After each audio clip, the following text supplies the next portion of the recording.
प्रणाम भक्तजनों। भक्ति आलोक परिवार में आप सबका हार्दिक स्वागत है। आप सब जानते हैं कि हम कार्तिक महात्म्य के अध्याय सुन रहे हैं। हमने कल 15वां और 16वां अध्याय सुना था। आज 17वां और 18वां अध्याय शुरू करेंगे। अध्याय शुरू करने से पहले आप सबसे अनुरोध है कि कृपया करके अगर आपको हमारी वीडियोस पसंद आ रही है तो चैनल को जरूर सब्सक्राइब करें और वीडियोस को ज्यादा से ज्यादा शेयर कीजिए।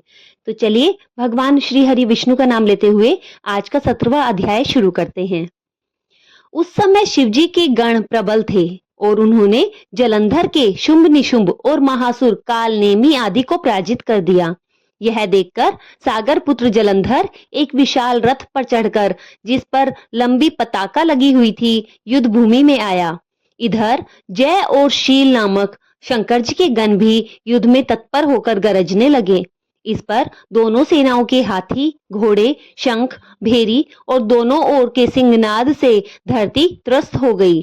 जलंधर ने कुहरे के समान असंख्य बाणों को फेंककर पृथ्वी से आकाश तक व्याप्त कर दिया और नंदी को 5, गणेश को 5, वीरभद्र को एक साथ ही 20 बाण मारकर उनके शरीर को छेद कर दिया और मेघ के समान गर्जना करने लगा।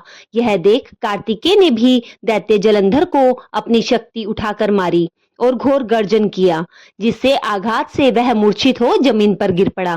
परंतु वह शीघ्र ही उठा और क्रोधावश कार्तिकेय पर अपनी गदा से प्रहार करने लगा। ब्रह्मा जी के वरदान की सफलता के लिए शंकर पुत्र कार्तिकेय पृथ्वी पर सो गए। गणेश जी भी गदा के प्रहार से व्याकुल होकर धरती पर गिर पड़े। नंदी व्याकुल हो गदा के प्रहार से पृथ्वी पर गिर गए। फिर दैत्य ने हाथ में परिध लेकर शीघ्र ही वीरभद्र को पृथ्वी पर गिरा दिया और शंकर जी के गण चिल्लाते हुए संग्राम भूमि को छोड़कर वेग से भाग चले। वे भागे हुए गण शीघ्र ही शिवजी के पास गए और व्याकुलता से युद्ध का सारा समाचार कह सुनाया। लीलाधारी भगवान ने उन्हें अभय देकर सबका संतोष वर्धन किया। बोलिए शिवजी महाराज की जय। यहीं पर हमारा 17वां अध्याय पूरा होता है। अब हम 18वां अध्याय श्रवण करेंगे। बोलिए श्री हरि भगवान विष्णु की जय, शिवजी महाराज की जय। अब रौद्र रूप महाप्रभु शंकर नंदी पर चढ़कर युद्ध भूमि में आए। उनको आया देखकर उनके पराजित गण वापस लौट आए और सिंहनाद करते हुए आयुधों से दैत्य पर प्रहार करने लगे। भीषण रूपधारी रुद्र को देखकर दैत्य भागने लगे। तब जलंधर 1000 बाण छोड़ता हुआ शंकर जी की ओर दौड़ा। उसके शुंभ निशुंभ आदि वीर भी शंकर जी की ओर दौड़े। इतने में शंकर जी ने जलंधर के सब बाण जालों को काट कर अन्य बाणों की आंधी से दैत्यों को अपने फरसे से मार डाला। बोलिए शिवजी महाराज की जय। खड़गोरमा नामक दैत्य को अपने फरसे से मार डाला और ब्लाहल नाम का राक्षस का भी सिर काट डाला। धसमर भी मारा गया और शिवगण चिशी ने प्रचंड नामक दैत्य का सिर काट डाला। किसी को शिवजी के बैल ने मारा और कईयों को बाणों द्वारा मारा गया। यह देखकर जलंधर अपने शुंभादि दैत्यों को धिक्कारने और भयभीतों को धैर्य देने लगा, पर किसी प्रकार भी उसके भयग्रस्त दैत्य युद्ध को न आते दिखे। तब दैत्य सेना पलायन आरंभ कर दिया। तब महाक्रुद्ध जलंधर ने शिवजी को ललकारा और 70 बाण मारकर शिवजी को दग्ध कर दिया।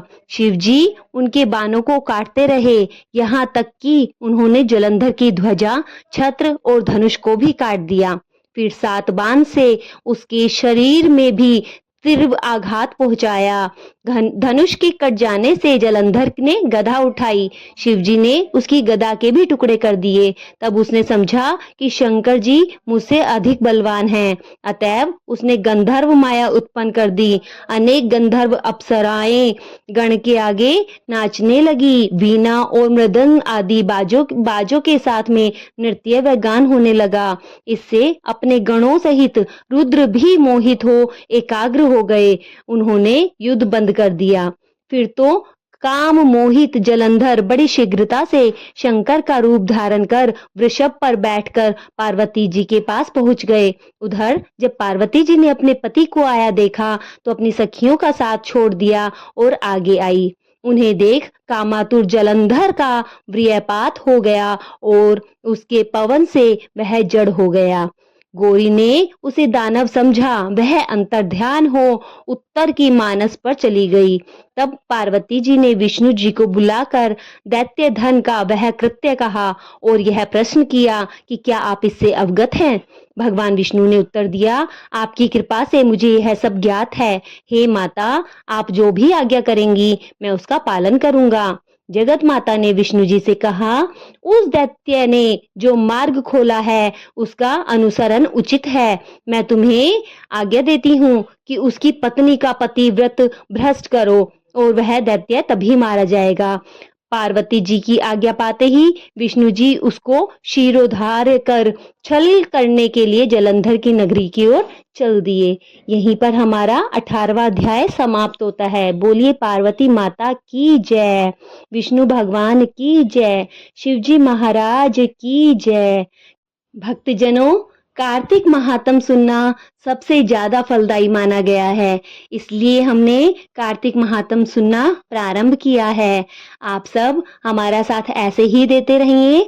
चैनल अगर आपको पसंद आ रहा है तो सब्सक्राइब जरूर कीजिए और वीडियोस को भी शेयर कीजिए। आप सबका दिल से बहुत बहुत आभार। आपका दिन बहुत मंगलमय हो।